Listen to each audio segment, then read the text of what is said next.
Yeah, and joining us now live in studio, Forbes Media Chairman and Editor-in-Chief, Steve Forbes. Always great to have you with us. Good to and be of here. course, Steve, tomorrow marks this trade offer deadline, self-imposed by the White House. They want to speed this up. As we know from the talks with the EU, that particular block was being difficult. So I imagine that, you know, trying to do deals that take 3 years in the course of 90 days is a tough thing to do.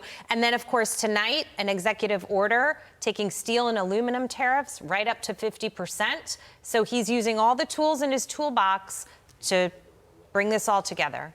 Well, it shouldn't be forgotten that in his first term, the tariffs he got were through existing law. So they're in that sense bulletproof. The ones that he did on April 2nd are the ones that I think are vulnerable to court challenge and will ultimately be removed.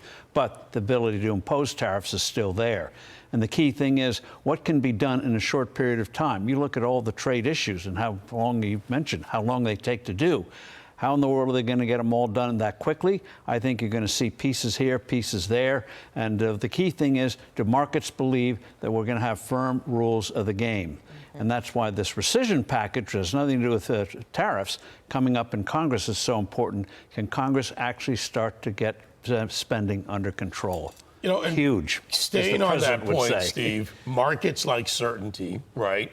And if you add rescission, which is now in its 45-day window, if you add what looks tumultuous but pretty good in the reconciliation bill, and then you add to the fact that even where there are court battles to be fought with the CIT, and now we have a delay till June 9th, if Trump gets a few more deals done and that happens, then market response and that thing I know you worry about, long-term bond rates, the thing that nobody controls in Washington.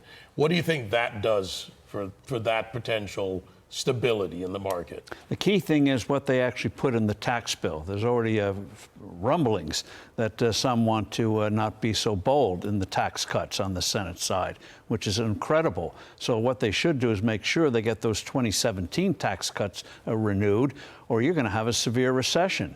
So I wish the senators, I know that by their standards, they're working hard, they want to move ahead. Harumph. But how about working a 12-hour day instead of a 2-hour day and to get some of this stuff done and reduce income tax rates? That's we saw with Ronald Reagan, John Kennedy. That's the way you get this economy moving. And when the economy is growing, by golly, a lot of problems look less severe when the country is prospering. Steve, do you think the Senate's just posturing right now? Certain senators trying to, you know, plead their case or at least be on the record that they were having conversations about deeper cuts, or Hawley saying we're not doing anything to Medicaid. Everybody's sort of got their agenda.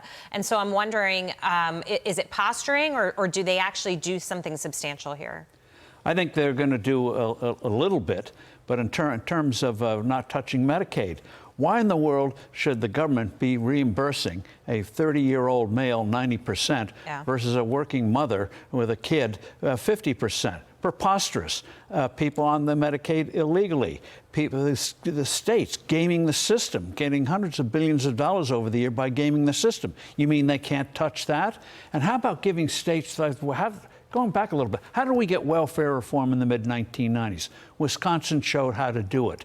And what they have to do here with Medicaid is give the states the flexibility to put in systems like medical savings accounts that can get things under control, give patients control, but you'll find out what works and doesn't work. Instead of the straitjacket today, it's just on Medicaid. There's no health care system in the world more expensive than Medicaid with less results to show for it. So let's break it up and let the states see what can be done. But what can they do about those states that are stuck with the Medicaid expansion issue, of their own fault, by the way? Well, we can't blame the red for the blue problems. Well, that was very smart of the left doing that, bribing these states to say expand, get all these people on as a way station to a single-payer system. So what you do is you give the states the flexibility, and states that start to show you can have success. Just take Singapore, the country of Singapore. How do they have one of the best medical systems in the world at 25–30% of the cost of the U.S.? Because the patients control the money, not the government. So let states start to do that in terms of having medical savings accounts where the patients control the money. And then other states will follow suit, not because they like it, but because they have to. Rand Paul's another standout, and he was just on doubling down again and saying that he doesn't support the bill. His biggest issue is the debt ceiling aspect of it.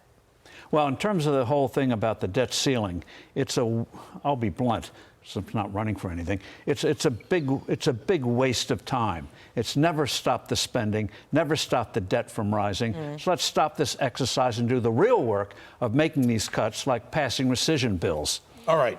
Dynamic versus static. I know we're down to a short time. Well, Dynamic scoring instead of static CBO. CBO.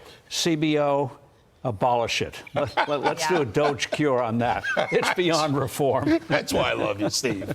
I'm with you on that. Enough of this. Fair. Let's deal with it for what it is. You're dynamic. Always great to see you. Good to see you. Thank you.